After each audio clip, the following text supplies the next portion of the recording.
1 de Pedro, capítulo 4, versos 7 a 11, diz-nos assim, esta que é a palavra do Senhor.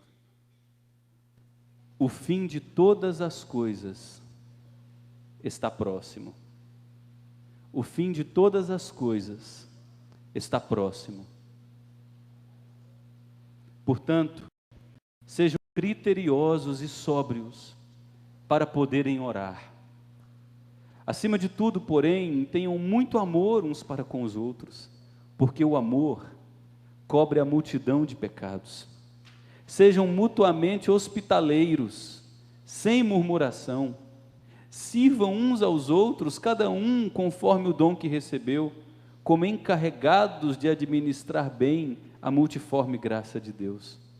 Se alguém fale de acordo com os oráculos de Deus. Se alguém serve, faça-o na força que Deus lhe dá, para que em todas as coisas seja Deus glorificado por meio de Jesus Cristo, a quem pertence a glória e o domínio para todo sempre. Amém. Amém. Queridos, todos os escritores do Novo Testamento tinham a mesma percepção a respeito da segunda vinda de Jesus. Está próxima. Vivemos a última hora da história. O dia se aproxima, sem exceção. Todos os escritores do Antigo Testamento olhavam para o amanhã e entendiam que era grande a possibilidade de Jesus retornar enquanto eles estivessem vivos.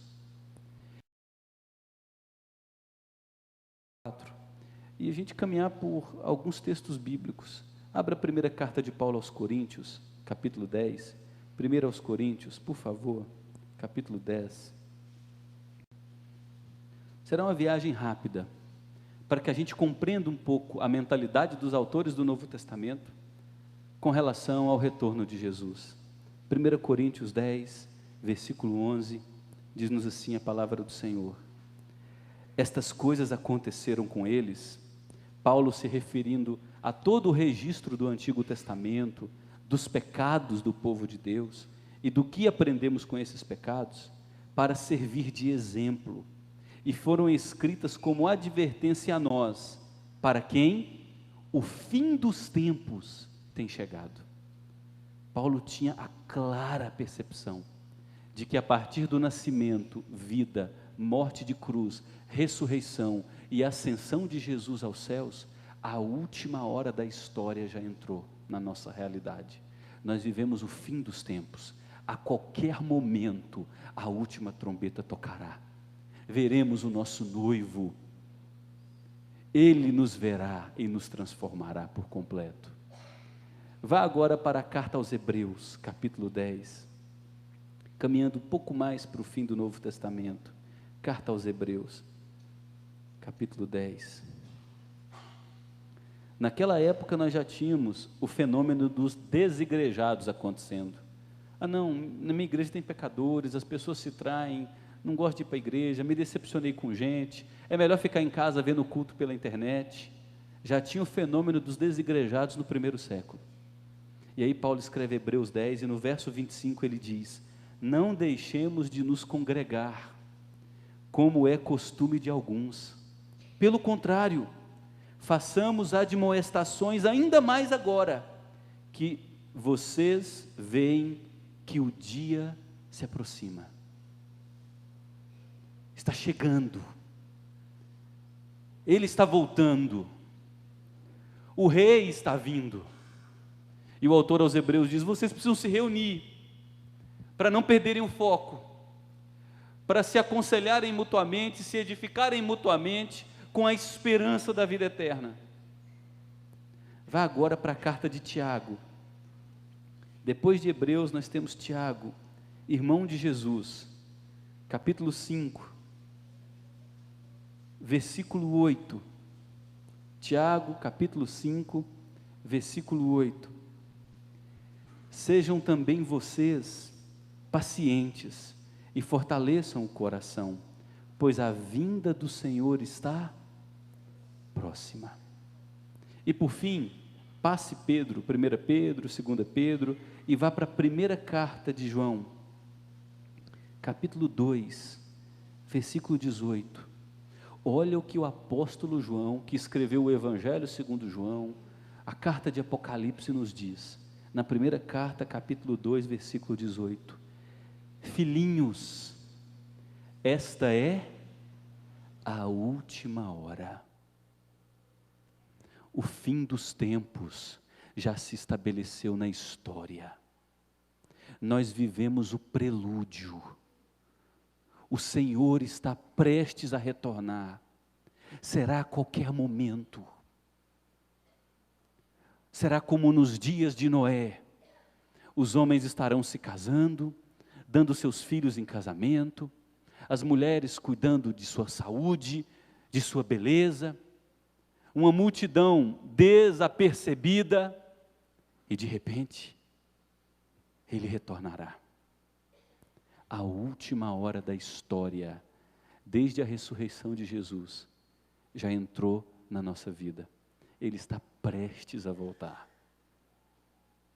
E diante disso, Pedro escreve o capítulo 4 de sua primeira carta e diz: o fim de todas as coisas está próximo. E ele escreve essa expressão porque a igreja estava sendo judiada demais pela perseguição. Mortos, perdendo bens, perdendo trabalho, pais sendo obrigados a abandonarem filhos, famílias sendo dispersas, muita gente sendo ferida, muita gente caindo de padrão social por amor a Cristo, perdiam seus bens, se tornavam empobrecidos da noite para o dia, eram caluniados e difamados pelo poder público, pelo poder cultural, pelo sistema midiático da época.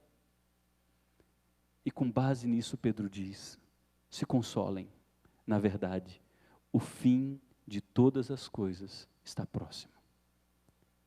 Mas como cidadãos do reino de Deus, que vivem o prenúncio da vinda de Jesus, vocês precisam viver de maneira certa.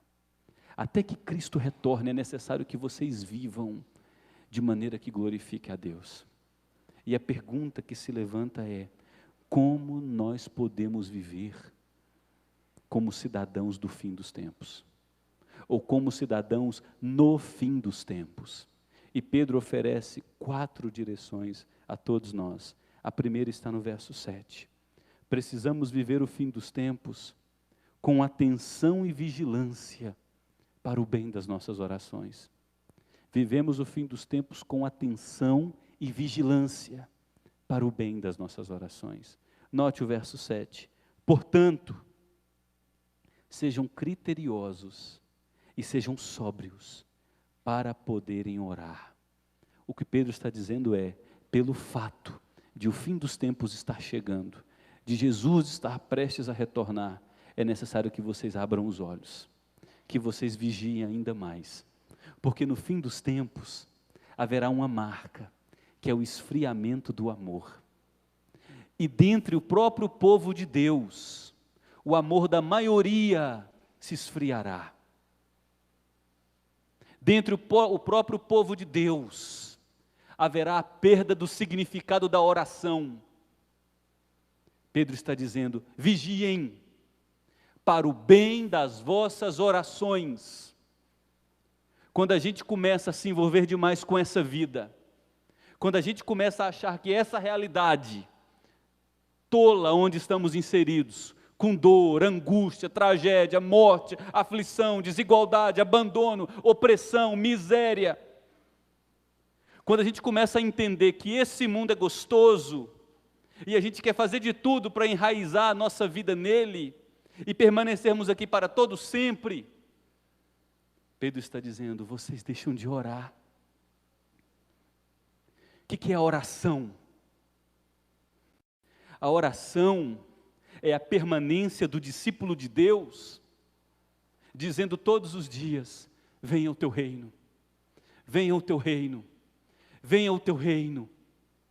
A oração é um instrumento que Deus nos concedeu gratuitamente para que permaneçamos sóbrios e alertas, porque o fim dos tempos já chegou. Quando a gente para de orar, quando a gente deixa de enxergar significado na oração, quando a gente para de perseverar na oração, é um péssimo sinal. É um sinal de que a gente está acomodado demais com essa realidade que jaz no maligno. E Jesus disse a seus discípulos: orai e vigiai, porque eu concedi a vocês o meu espírito, mas a carne, essa natureza de vocês, é fraca. Então, a primeira necessidade do fim dos tempos é que nós vivamos com atenção e com vigilância. Senão nós seremos tomados como a mulher de Ló foi tomada. Você lembra da história de Ló, registrada em Gênesis 19, 20? Sodoma, Gomorra e as outras cidades da planície, ao todo cinco pequenas cidades. Deus envia 2 anjos à casa de Ló e diz: o Senhor visitará essas cidades com fogo, porque a iniquidade desse povo já chegou, já está derramando. Deus não tolera mais tanto pecado. E era pecado tão intenso que a própria cidade quis estuprar os anjos que Deus enviou. Tinha crianças querendo estuprar os anjos que Deus enviou junto com os adultos. Tamanha corrupção moral daquelas 5 cidades da planície. Aí os anjos conversam com Ló, ele apressa a sua esposa, apressa suas 2 filhas, seus 2 genros riem dele e ficam.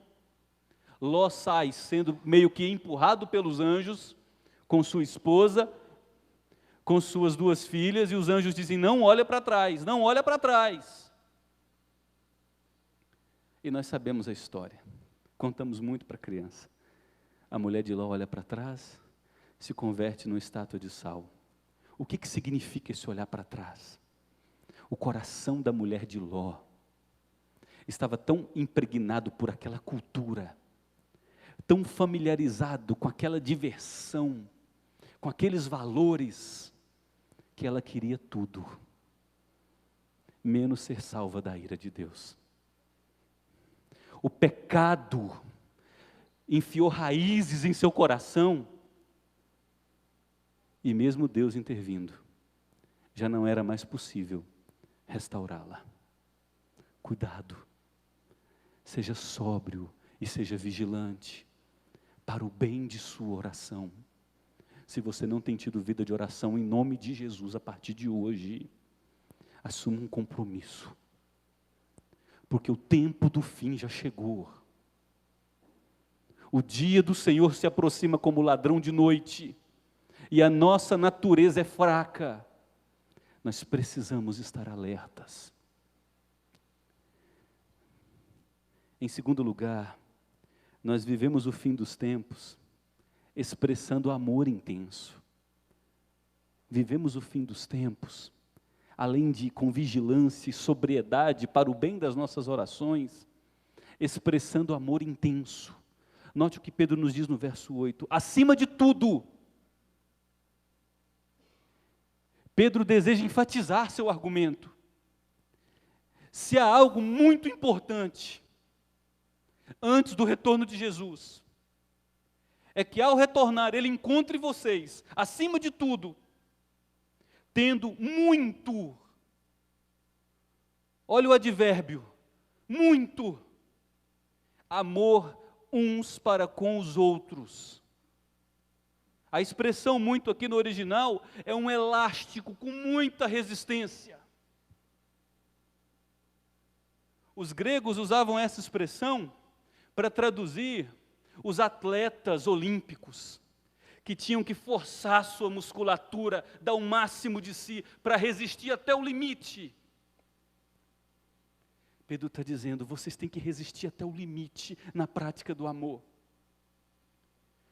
Porque como cidadãos do fim dos tempos, o egoísmo, a individualidade, a insensibilidade, a apatia já reina entre nós. E Pedro está dizendo: não permita que reine sobre você. E por que é importante amar? Pedro explica: porque o amor cobre multidão de pecados. Essa expressão está presente lá em Provérbios capítulo 10, versículo 12. O ódio provoca conflitos, mas o amor cobre todas as transgressões. O que Pedro quer dizer? O mundo está perdido. Qual é o bastião da verdade que Deus deixou nesse mundo? O farol para iluminar nas trevas. Qual foi a cidade edificada sobre um monte que Jesus Cristo deixou para ser bênção para o mundo? A sua igreja. As pessoas precisam olhar para nós, a igreja de Jesus, o grupo dos remidos, a comunidade dos salvos, os cidadãos dos novos céus e da nova terra, e enxergar em nós a expressão do serviço mútuo, do amor sendo vivido. E olha que se o nosso Senhor retornasse nesse exato momento, é preocupante o estado patético em que se encontra a maioria das ditas igrejas no Brasil. E que Deus tenha misericórdia da nossa também. Porque não adianta a gente olhar para fora, se tem muita coisa para resolver aqui dentro. Se tem muita coisa para resolver na vida de cada um de nós. Nós não podemos tolerar a indiferença diante do sofrimento do outro, a apatia diante do luto de alguém, a inércia diante da necessidade de alguém. Eu tenho condições de ajudar, mas eu sou inerte. Eu estou preocupado com a próxima viagem, eu estou contabilizando, eu estou gastando, eu estou guardando, porque eu já sei quando é a próxima viagem, a próxima troca de carro. Eu estou contabilizando tudo isso. A reforma da minha casa, as minhas economias são para isso. E Jesus diz, através de Pedro: acima de tudo, você compreende isso? Acima de tudo.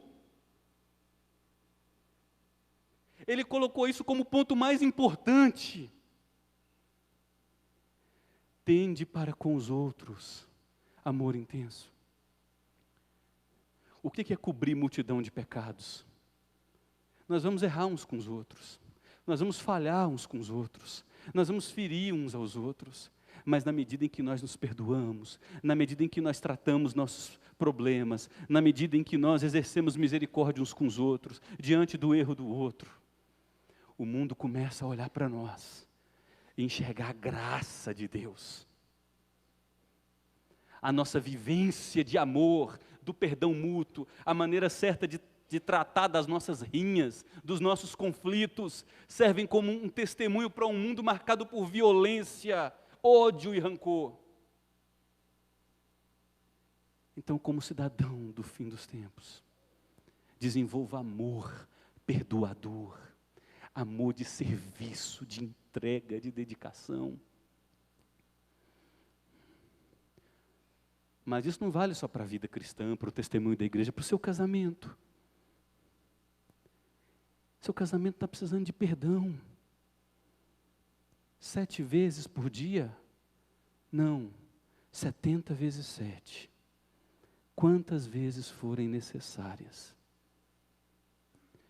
Seus filhos estão precisando do seu perdão. Quantas vezes forem necessárias. Aquele parente que te traiu, que te machucou, que enfiou a faca na costela, precisa do seu perdão. Quantas vezes forem necessárias. Senão você não vai conseguir continuar sobrevivendo, suas orações serão interrompidas. Pedro já diz no capítulo 3 para os maridos: resolva seus problemas com as suas esposas, senão as orações de vocês serão interrompidas. A amargura tende a destruir nossa vitalidade espiritual. Nos últimos dias da história, não permita que seu orgulho te destrua, porque o orgulho é o que nos impede de, em humildade, reconhecer nosso erro e com gratidão por ter sido perdoado por Deus, ofertar perdão aos outros.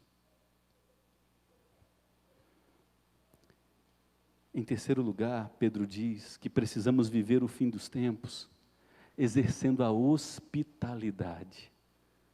Versículo 9. Sejam mutuamente. Eu gosto de ir para a casa do outro, mas a minha casa não é aberta, não. Sejam mutuamente hospitaleiros. E sem reclamar, sem murmuração. Por que isso aqui era muito importante? No primeiro século, quando Pedro escreve essa carta, não existiam as igrejas como nós conhecemos hoje, edifícios, ar-condicionado, conforto. A igreja se reunia nos lares. Os 2 primeiros séculos e meio, 250, 300 anos de cristianismo, 300 anos, sem prédio, só lares. E quando você abre sua casa para receber a igreja, querido, o menino vai derramar suco no tapete, o menino vai estar brincando lá, de vez em quando alguém vai pegar um brinquedo pontiagudo, vai, sem querer, né, criança, né? Enfia no sofá e dá uma rasgadinha. As coisas vão acontecer.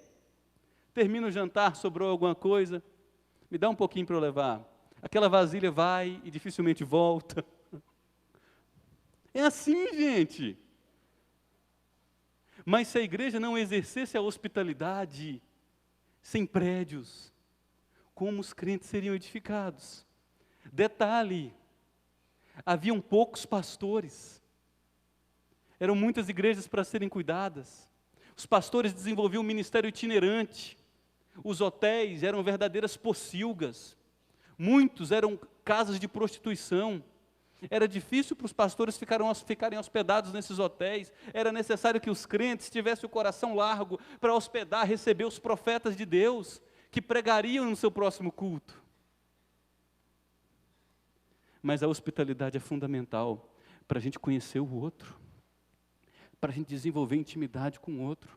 Você pode vir a essa igreja, a esse espaço de templo, a esse endereço, aos domingos à noite, às terças-feiras à noite, por 30 anos.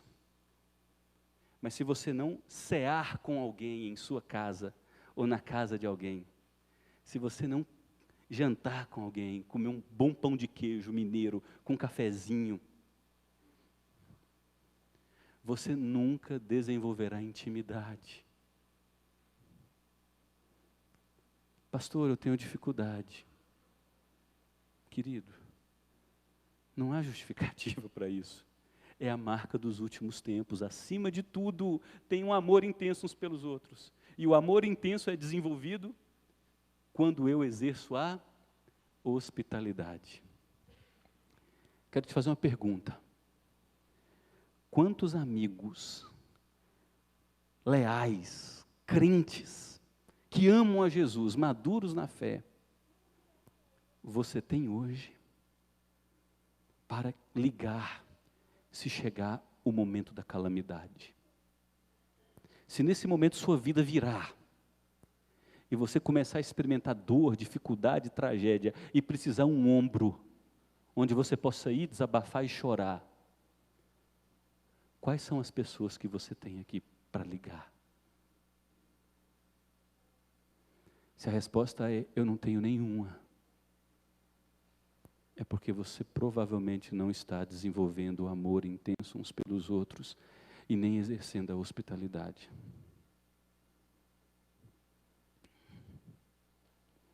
E por fim, Pedro diz que nós vivemos no fim dos tempos, com atenção e vigilância para o bem das nossas orações, expressando o amor que perdoa, o amor que serve, exercendo a hospitalidade e também ajudando outros com os nossos dons, ajudando outros a crescerem através dos nossos dons. Note como Pedro termina nos versos 10 e 11. Verso 10. Sirvam uns aos outros, cada um conforme o dom que recebeu. Pedro entende que se você é discípulo de Jesus, habitado pelo Espírito Santo, você recebeu dons de Deus. Todo discípulo recebeu dons. e sirvam como encarregados de administrar bem a multiforme graça de Deus. Deus te deu dons, e Ele te constituiu mordomo. O mordomo, no primeiro século, era aquele responsável por cuidar de uma casa, acordar os filhos na hora certa, preparar o café da manhã, levar para a escola, administrar os bens de seu senhor. Deus nos constituiu seus mordomos. Se isso não faz você temer, meu Deus, alguma coisa está errada. Porque eu preciso tremer. Deus, como eu estou usando os dons que eu recebi do Senhor? Os meus dons têm expressado a multiforme, os vários aspectos da graça de Deus? Eu estou ensinando aqui. Alguns cantaram ainda há pouco. Esses que cantaram, muitos lideram grupos pequenos, abrem suas casas. Outros estão em discipulados, crescendo na verdade, exortando-se mutuamente. Outros que estão assentados diante de mim, aconselham, motivam, consolam, levantam. Outros sabem que alguém está enfermo, pega o telefone e liga, vai lá e visita. Fica de olho para ver como é que está a situação financeira. Aciona alguém que tem um outro dom e diz, precisamos solucionar. Aquele que tem recurso suficiente, entende que é mordomo. Ele não é dono do dinheiro, ele é gerente. Ele representa Deus. E ele contribui para aliviar com aquele que sofre. Outros saem dessa igreja local com um chamado missionário, se preparam e vão para outros continentes pregar o evangelho. É a multiforme, as várias faces, como a graça de Deus revela o amor de Jesus pelo mundo. Cada um de nós recebeu um dom. Mulheres casadas, com filho pequeno, algumas delas vieram aqui à frente.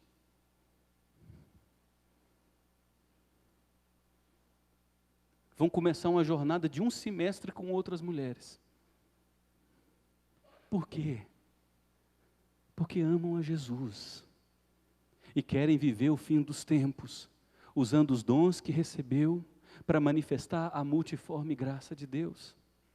Mulher que tem filho, leva na escola, leva nisso, leva naquilo, tem que dar atenção para o marido, tem que se preocupar com os dias difíceis do marido, se preocupa com o seu coração, enfrenta dilemas, desafios.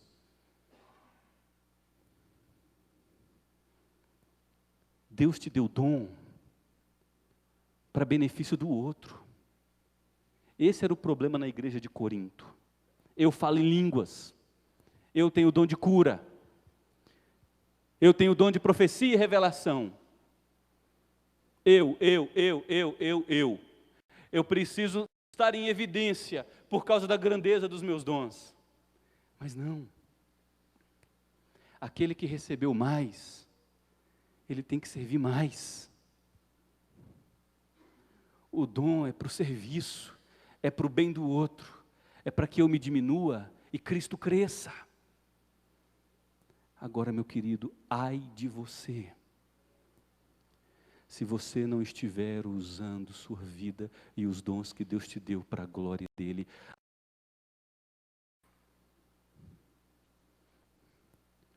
E eu não estou dizendo isso para te encher de temor, não é o Renato, é a palavra do Senhor. Ai daquele que não estiver esperando o retorno do noivo com prudência, com atenção e vigilância. Desperta, ó tu que dormes, levanta-te de entre os mortos e Cristo te iluminará. Se você está dormindo, acorde, em nome de Jesus, acorde. Viva a única vida que Deus te deu para a glória dEle. Porque naquele dia, diante do Cordeiro que venceu, que virá como o Deus em ira, em cólera para julgar o mundo, você terá somente essa vida para apresentar a Ele. Apresente uma vida que valeu a pena ser vivida, porque foi vivida para a glória de Deus. Não apresente outra coisa, além de uma vida que foi usada como bom dispenseiro, como bom mordomo, para a glória de Deus. E aí Pedro lista os dois principais dons. Ele não tem preocupação em trazer detalhes. Ele diz, é o dom da palavra, e através da palavra as pessoas são servidas, e é o dom do serviço através de ações práticas. Verso 11, se alguém fala, fale de acordo com os oráculos de Deus. Se Deus te chamou para pregar o Evangelho, conheça a Bíblia. Seja fiel. Eu até brinquei com o Lucas hoje antes do culto, né? Mandei um cartazinho para ele, para o Diego, falei, aí, estou sabendo que vocês não vão ao culto hoje. Eu recebi uma arte de uma campanha aí de uma igreja para combater o coronavírus. Então já prepararam o óleo da unção para decretar que o coronavírus não vai pegar nos crentes. Então se você recebeu o dom de Deus, não use de forma patética como essa arte. Pregue com fidelidade. E o contexto de Pedro é gente sofrendo, gente gemendo, gente angustiada, gente aflita, gente perdendo bens, gente perdendo o marido porque ama Cristo, perdendo a esposa, pais sendo distanciados de filhos, padrão social caindo, tudo sendo difícil. Tem que usar uma palavra de consolo, de conforto, de ânimo, de orientação, de sabedoria. Mas há outro dom. Se alguém serve, faça-o na força que Deus dá, para que em todas as coisas Deus seja glorificado. Dois dons, o serviço por meio da palavra, e agora o serviço por meio da ação. Talvez você diga, eu não sei pregar. Deus me livre. Tem gente que até diz, Deus me livre, não gosto nem de me imaginar aqui à frente com o microfone. Mas Deus providencia aqueles que estão aqui à frente com o microfone. E esses que estão aqui à frente com o microfone precisam se desgastar em estudar, para entregar a Bíblia fielmente ao povo de Deus. E eles precisam de pernas, para o Evangelho ser concretizado. Consolo, alívio, ajuda, visita, socorro, e por aí afora, é a ação. Deus te deu um dom.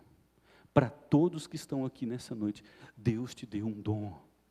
E você é mordomo, representante de Deus. Use sua vida para a glória de Deus. E é assim que Pedro conclui. Que Deus seja glorificado por meio de Jesus Cristo, porque é a esse Jesus que pertence a glória e o domínio para todo sempre. Amém. Eu aplico essa mensagem trazendo 3 reflexões rápidas. Em primeiro lugar, o fim está próximo. Portanto, vigie. E não permita que os valores que estão ao nosso redor se enraizem em seu coração, te afastando da oração, te afastando da alegria em Jesus Cristo, te afastando da palavra de Deus e te afastando do serviço. Não permita. O fim está próximo. Nosso Rei está às portas. Nosso Rei está às portas. Nosso Rei está às portas. Em segundo lugar, devemos nos esforçar para que o amor entre nós não se torne apenas um ideal teórico. Aquilo que a gente fala recorrentemente, porque tem culpa e fica repetindo aquilo, mas que o amor seja intenso, seja leal, que nós procuremos uns aos outros para ter intimidade, que ao terminar esse culto de hoje, você possa ir num rostinho diferente e dizer quem é você, saber o nome, saber a cor, saber o cheiro, conviver, que haja uma ruptura da indiferença, do egoísmo, para uma vida de serviço, de amor intenso, acima de tudo, Esta é a palavra do Senhor, acima de tudo. E por fim, use o dom que Deus te deu, para o bem do